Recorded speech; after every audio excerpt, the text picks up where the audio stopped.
So yun guys, magandang hapon. Ipapakita ko lang tong dalawang build natin na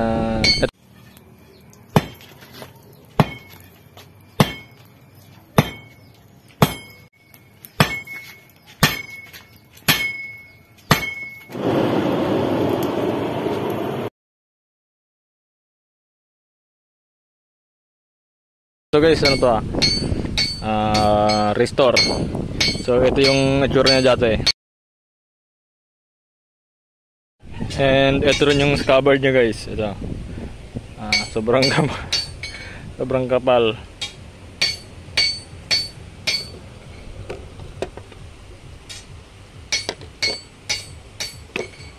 So yan.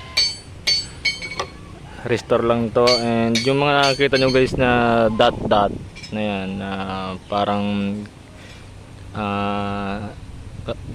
spot ng kalawang, kasama yan dyan guys. Details siya talaga yan kasi lumang na tong knife na to, and may ukit siya guys. Ayun, parang may mga details siya dati na nabura ng katagalan ng panahon.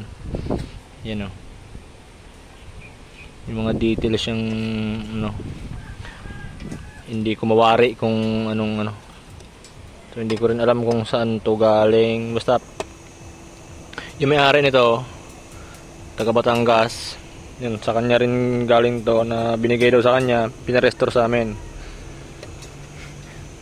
Yung barayong guys na ikinabit ko, talagang mabisa, ganap na ganap yan, barayong guys na solid. Ito barayong din to. Ang tawag pala dito guys, dito sa amin dito sa amin, kalwit or karet, or pang basabas, ganun, pang damo. Pero kung mga sanga-sanga, palagyan guys.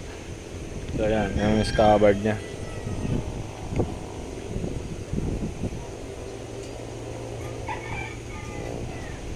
Meron siyang sa ibabaw.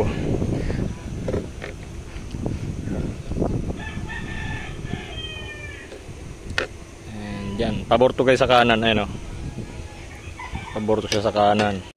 Pag kanan yung nakahawak, diba ganyan, yun lapat na lapat to guys.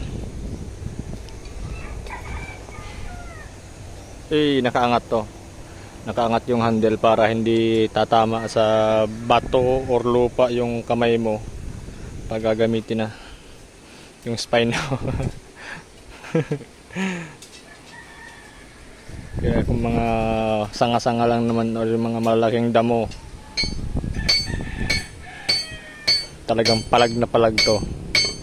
So merong dalawang uri ng kalwit or karet guys. Yung may talim dito sa bandang ito, para pag ganyan may makakat siya, pag ganun mayroon din. Pero ito guys, wala, hindi ko nilagyan. And ito din,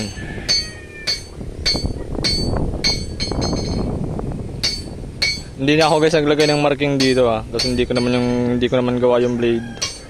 So wala. Pag nilagyan kasi natin yung dito ng markings, parang ang eksena guys, inaangkin natin So hindi, walang ganon. Ito pala tagob lang to guys, na century old na tagob lang, na talagang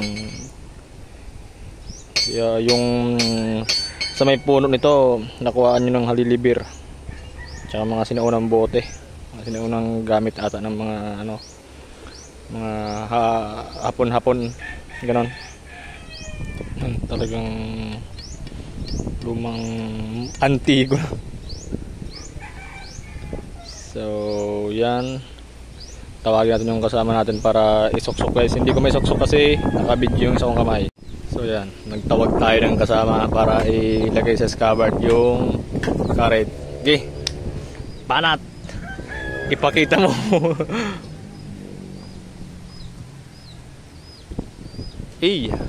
Pasok na pasok guys.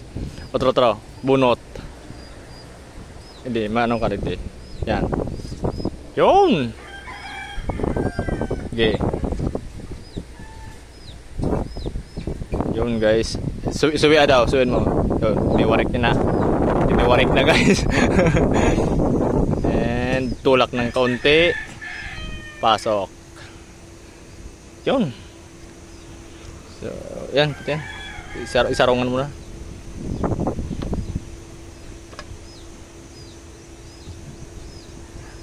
Tiwarik. Yun. Okay, lago na. Yun guys. Ganap na ganap at mabisang mabisa. Thank you.